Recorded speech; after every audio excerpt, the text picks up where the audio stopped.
오늘 하나님께서 주신 말씀은 마태복음 11장 28절에서 30절까지 말씀입니다. 마태복음 11장 28절에서 30절까지 말씀 함께 읽고 살펴보도록 하겠습니다.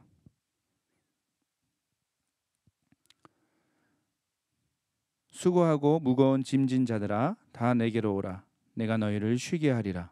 나는 마음이 온유하고 겸손하니 나의 멍에를 메고 내게 배우라. 그리하면 너희 마음이 쉼을 얻으리니 이는 내 멍에는 쉽고 내 짐은 가벼움이라 하시니라. 아멘. 여러분에게는 그 삶에서 어려운 일이 있거나 또 마음이 힘들어서 지칠 때 그 찾아가고 싶은 사람이 있으십니까?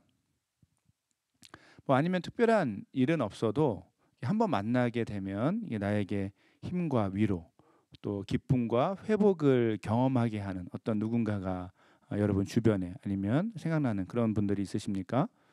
잠시 한번 생각해보고 떠올려 볼까요? 제가 시간을 드리도록 하겠습니다.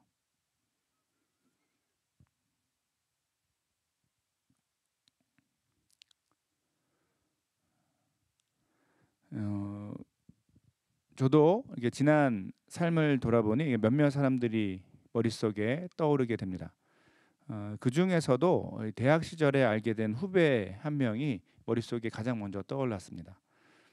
처음에는 저와 그다지 친해질 것 같은 스타일이 아니라고 생각했습니다. 가장 큰 이유는 그 별로 말이 없는 친구였어요.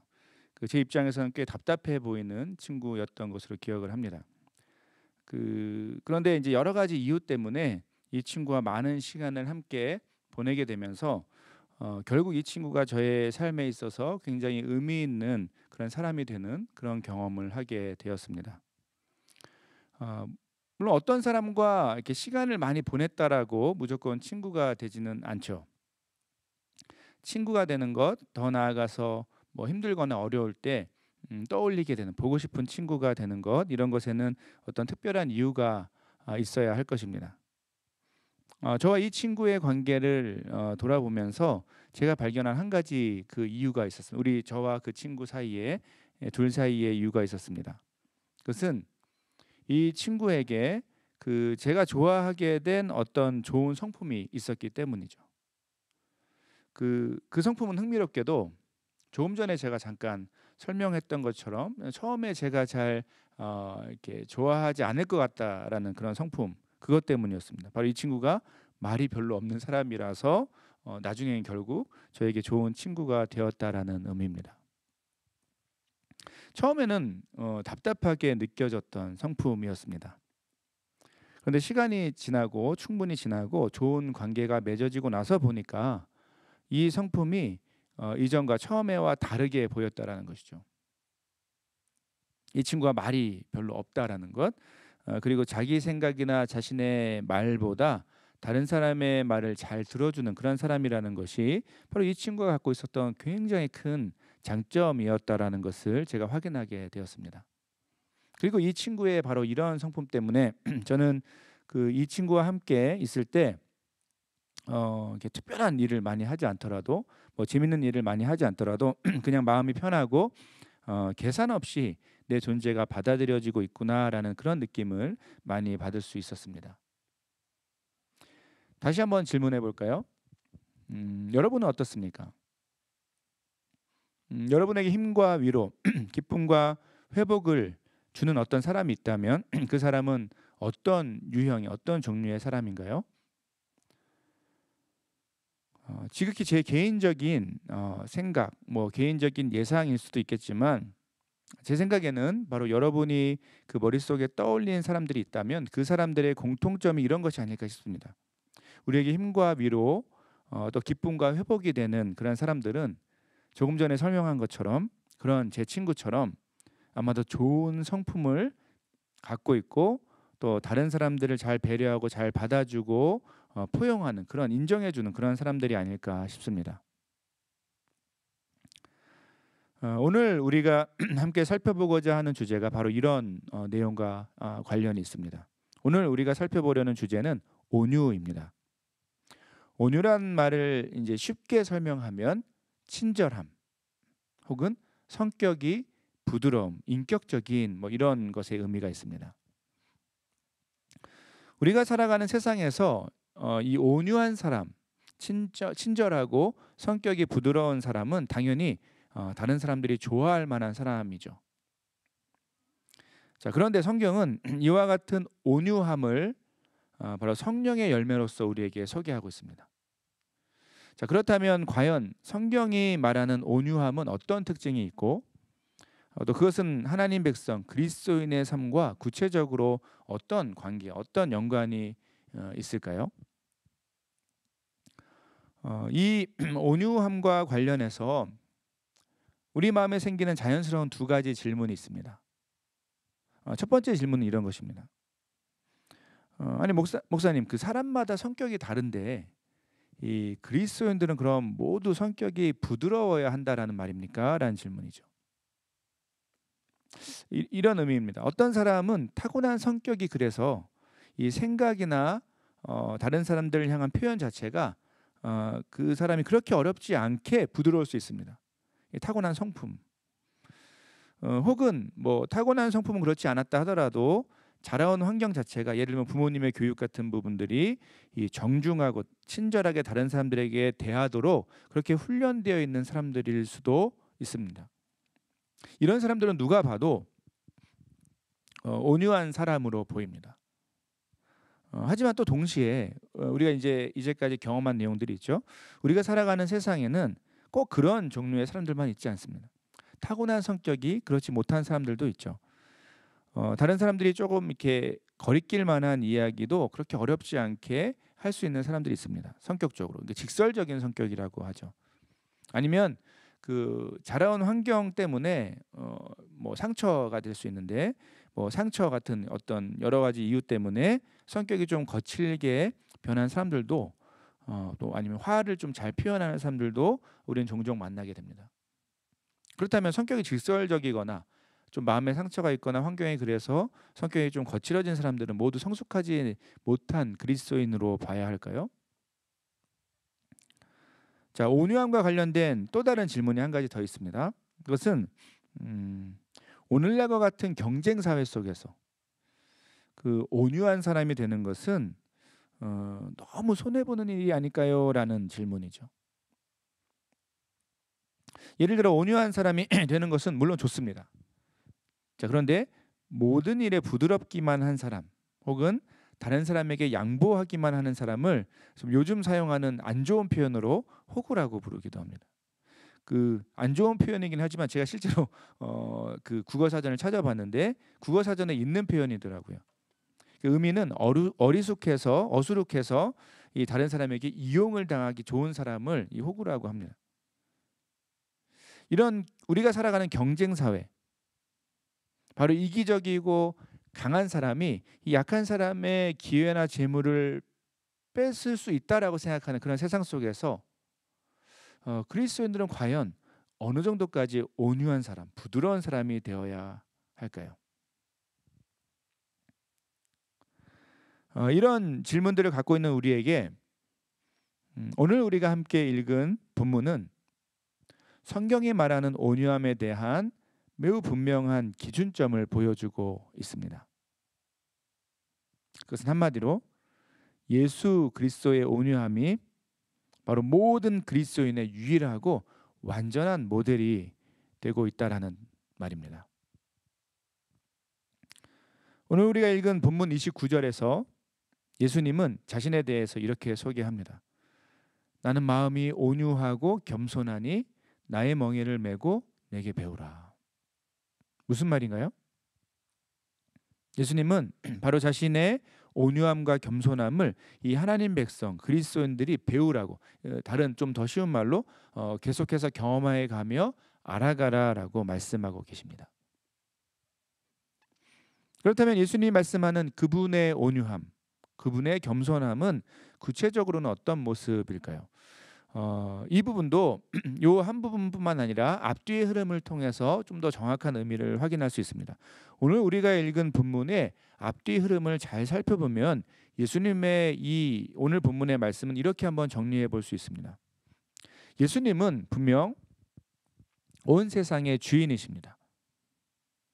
그 뭘 의미합니까? 당연히 온 세상이 예수님의 권능과 그 높으심 앞에 두려워하며 떨며 엎드릴 수밖에 없다. 경배할 수밖에 없는 그런 존재라는 것이죠. 거리감을 전제로 합니다. 자, 그런데 이 땅에 오신 예수님은 그렇게 거리감 있는 무서운 모습으로, 그런 모습으로 우리에게 다가오지 않으셨다라는 것이죠. 그 정반대로 가장 인간적이고 친숙하고 친절하며 또 겸손한 모습으로 바로 인간의 곁에 다가오셨다라는 것입니다. 그 당시 배경이 되는 문제는, 당시 유대인들은 이 하나님을 만족시키기 위해 많은 의무와 책임들, 바로 율법을 지켜야 한다라는 마음의 부담을 갖고 살았습니다. 이 본문의 표현으로 표현하면 수고하고 무거운 짐을 지고 살았다는 것이죠. 그러다 보니 이 지킬 율법은 너무 많고, 그러니까 정확히 말하면 그 율법의 그 할라카들이라고 하는 율법의 규례들이 너무 많고, 그렇다고 제대로 그 율법들을 지키지도 못하면서 이 죄책감과 교만함이라는 이 양극단 사이에서 왔다 갔다 방황하는 모습이 있었다라는 것입니다. 참된 길을 모르고 어리석고 답답한 모습으로 이 무거운 삶의 짐을, 율법의 짐을 지고 살던 그런 사람들에게 바로 예수님의 오늘 본문의 말씀이 주어진 것이죠. 여러분, 이런 앞뒤의 배경을 우리가 좀 생각하고 오늘 본문을 보면, 오늘 본문에서 예수님이 말씀하고 있는 그분의 온유함과 겸손함은 이렇게 한번 이해해 볼 수 있습니다. 예수님의 온유함과 겸손함은 이 두려움과 거리감을 느끼는 그런 상태가 아닌 기대감과 편안함으로 예수님께 얼마든지 가까이 다가갈 수 있는 그분의 성품이라고 정리해 볼 수 있습니다. 다시 한번 설명해 볼까요? 두려움과 거리감을 느끼는 그런 상태가 아닌 기대감과 편안함으로 예수님께 얼마든지 가까이 다가갈 수 있는 그분의 성품이라고 한번 정리해 볼 수 있습니다.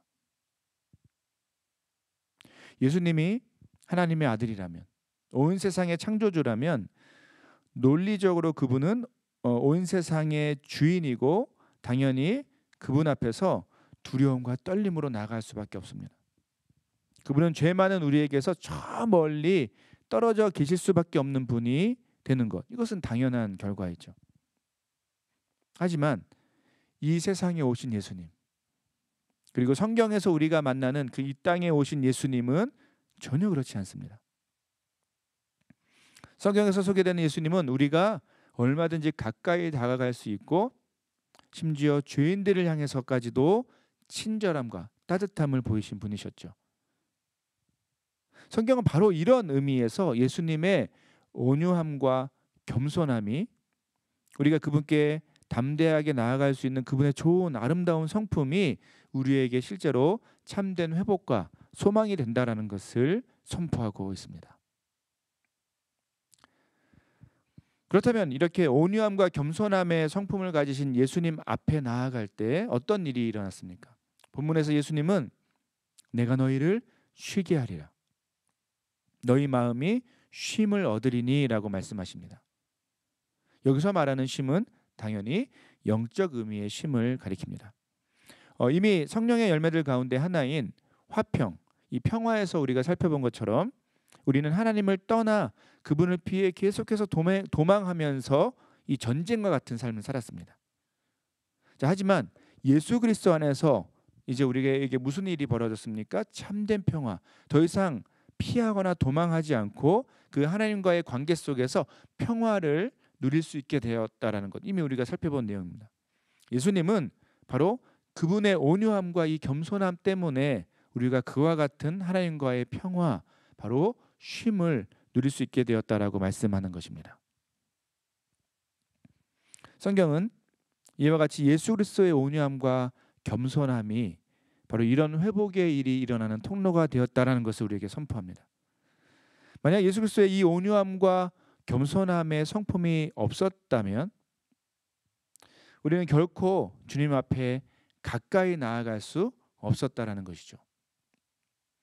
그리고 이런 예수 그리스도의 온유함과 겸손함을 실제로 자신의 삶 속에서 체험하고 은혜를 누리는 그런 사람이라면 그 사람 역시 이 예수 그리스도의 아름다운 성품, 그 온유함과 겸손함을 사랑하고 사모하며 그것을 닮아가야 한다라는 것이죠. 그리고 또 한편에서 닮아갈 수밖에 없다라는 것을 성경은 끊임없이 우리에게 강조하고 있는 것입니다.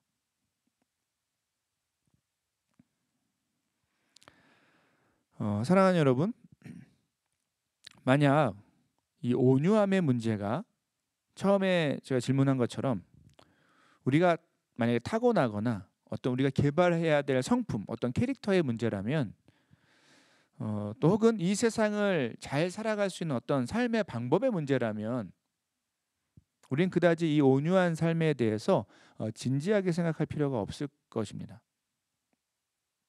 우린 타고난 성격대로 살아가면 될 것이고 적당히 친절하면서 자신의 이익을 위해서는 때론 강하고 공격적인 모습으로 세상을 살아가는 것이 여러분 어쩌면 세상이 우리에게 제시하는 지혜로운 삶의 모습일 수 있습니다.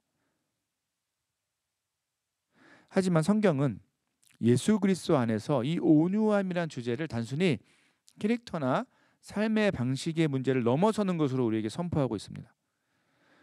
예수 그리스도 안에서 우리에게 선포된 온유함은 죄로 인해 깨어진 그 하나님과 세상의 관계를 회복하는 통로인 동시에 하나님께서 원래 이 세상을 창조하시면서 인간에게 기대하셨던 참되고 온전한 그런 인간의 모습을 예수 그리스도 안에서 보여주시는 것이기 때문에 그렇습니다. 우리가 이미 경험했듯이 우리는 경쟁과 분노, 폭력과 무자비함이 가득한 세상을 살아가고 있습니다. 그래서 어느 순간 우리 안에는 이제 이런 게 생겼죠. 사람에 대한 기대감이 사라진 것 같습니다. 오히려 사람에 대한 경계심, 믿지 못함, 그리고 사람들 사이 속에서 거리감을 갖고 그 위축된 관계 속에서 살아가는 모습이 이 세상의 모습이죠. 그래서 여러분 누군가에게 지지 않기 위해서는 힘을 갖고 있어야 되고 또 사람들에게 강한 모습을 보여줘야 된다. 그리고 또 적당히 사람이 갖고 있는 그 사람의 가치, 경제적인 가치, 사회적인 가치를 보면서 그 사람을 이용하는 것도 괜찮은 것처럼 말하는 그런 세상 속에 우리가 익숙해져 있습니다. 나보다 무엇인가 높은 사람에게는 당연히 온유하고 겸손하게 반응해야 되지만 나보다 못하다라고 생각하는 누군가에게는 그럴 필요가 없다라고 우리 자신도 어쩌면 우리 자신도 모르게 착각하며 살고 있는지는 모르겠습니다. 뉴스에서 잊을만 하면 소개되는 그 갑질 현상이 바로 이런 세상의 모습을 그대로 이 세상의 가치관을 그대로 보여주고 있지 않습니까?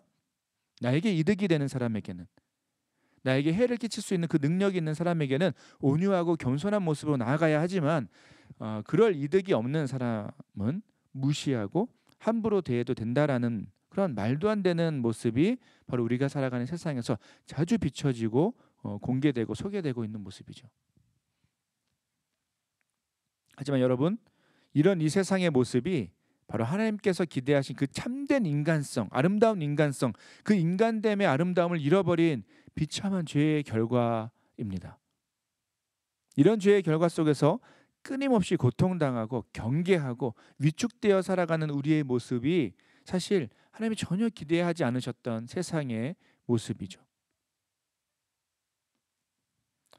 그런데 중요한 것은 이런 세상의 깨어진 모습이 바로 예수 그리스도의 낮아지신 사랑, 성육신하셔서 인간에게 가까이 하신 그분의 온유한 성품을 통해 이 새로운 회복의 가능성을 갖게 되었다는 것이 바로 성경의 선포입니다. 높고 높은 보좌를 떠나 자신의 창조주의 능력을 내려놓고 겸손한 모습으로 자신의 피조물에게 온유하고 친절하게 다가가신 예수 그리스도, 심지어 자신을 거절하는 그 인간들에게조차도 온유하고 겸손한 모습, 친절하고 인격적인 모습을 보이신 그 예수 그리스도 때문에 비로소 이 세상은 새로운 관계의 회복이 가능하게 되었다라고 성경은 우리에게 소개하고 있는 것입니다. 여러분, 우리가 이 예수 그리스도의 온유함과 겸손함의 성품을 이 말씀을 통해서 제대로 이해한다라면 사실 우리 삶에 있어서 다른 누군가를 향한 이유 없는 공격이나 갑질, 비인격적인 행동은 도저히 일어날 수 없는 삶의 모습일 것입니다. 예수님께서 온유함과 겸손함으로, 그 창조주 하나님께서 인간을 향해서 온유함과 겸손함으로 사람들을 대하셨다라면 그분 안에 있는 우리가 어떻게 다른 사람들 향해서 비인격적인 모습으로 다가가고 행동하는 것이 가능하겠습니까? 여러분, 이런 점에서 청년의 때에 꼭 기억해 하셔야 될 중요한 사실이 있습니다. 특별히 이 시대 한국 교회의 문화 속에서 우리가 꼭 마음에 새기고 경계하고 주님 앞에서 정말 마음을 다잡아야 될 그런 삶의 주제가 있는데, 그것이 바로 이런 것이죠. 여러분, 참된 그리스도인, 성숙한 그리스도인이 된다라는 것, 여러분 이것은 정말 아름다운 인격을 가진 존재로 날마다 새롭게 성령 안에서 변화되어 간다라는 것을 의미합니다. 시간이 갈수록 성숙한 인격으로 자라나는 것, 변화되어 간다는 것을 의미하죠. 여러분이 사회적으로 높은 위치에 있든지 사회적으로 볼 때 뭐 낮은 위치라고 이렇게 사람들이 보든지 관계없이 여러분이 만나는 모든 사람들에게 예수 그리스도께서 보이시는 그 온유함과 겸손함은 선택의 문제가 아니라 우리의 삶의 의무가 됩니다. 예수님은 사회적으로 낮은 사람들에게 고아와 과부, 어린이, 그리고 심지어 세리와 창기에 이르기까지 사람들에게 무시와 천대를 받는 사람들에게 항상 친절하고 따뜻한 모습으로 다가가셨습니다. 반대로 다른 사람들보다 사회적으로 높은 위치에 있으면서, 다른 말로 세상에서 잘 나간다라고 하면서 다른 사람을 종교적으로 속이고 자신들의 어떤 이득을 챙기는 그런 교만한 종교 지도자들에게 대해서는 예수님은 어떤 말까지 하셨죠? 이 독사의 자식들이라는 분노의 표현까지 하시면서 당당하고 거침없이 반응하셨습니다. 세상에 보잘것없는 권력을 갖고 교만하게 살아가면서도 자신의 문제를 모르는 그런 어리석은 권력자들에게는 오히려 예수님이 무서운 모습으로 강하게, 담대하게, 당당하게 나아가셨던 것이죠. 결국 예수님이 보이신 이 온유함과 겸손함은 바로 하나님 앞에서의 진실된 마음의 상태를 근거로 하고 있습니다. 자신의 비참함과 부족함, 또한 하나님을 향해 이 두려움과 떨림으로 그렇게 나아가는 모든 자들에게, 그리고 사회적으로 무시와 천대를 받는 그런 사람들에게 예수님은 항상 친절하고 온유하셨고, 바로 이런 모습을 통해 소망 없는 죄인된 인간들에게 새로운 사랑과 회복의 길을 예수님께서 여셨던 것이죠.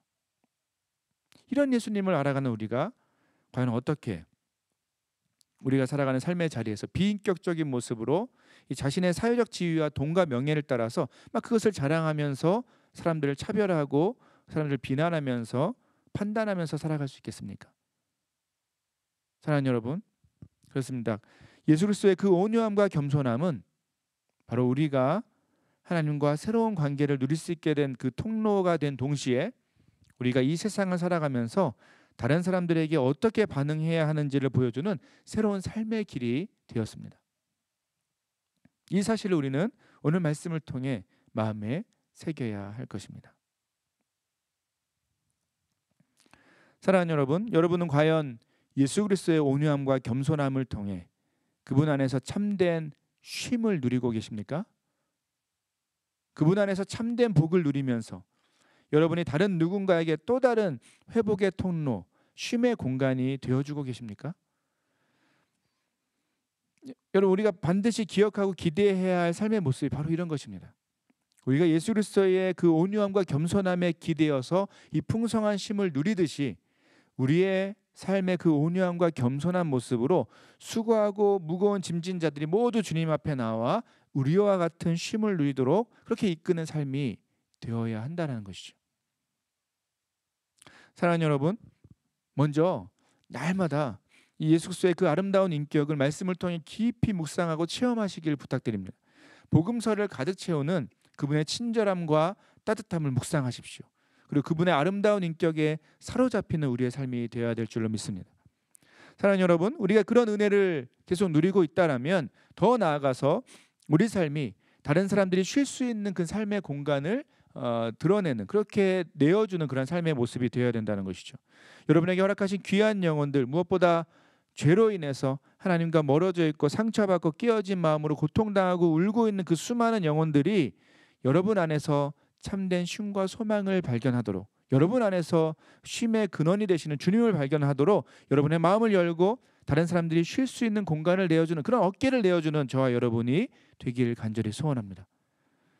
모두가 자기 자신만을 이기적으로 사랑하고 자신이 갖고 있는 것으로, 자신이 붙들고 있는 것으로 사람의 수준을 판단하며 다르게 반응하는, 다르게 대하는 그 이 심각하게 깨어진 세상 가운데 예수 그리스도 안에서 새롭게 빚어지는 우리의 인격, 우리의 온유함과 겸손함으로 이 세상에 새로운 삶의 길을 보여주는 저와 여러분이 되길 간절히 소원합니다.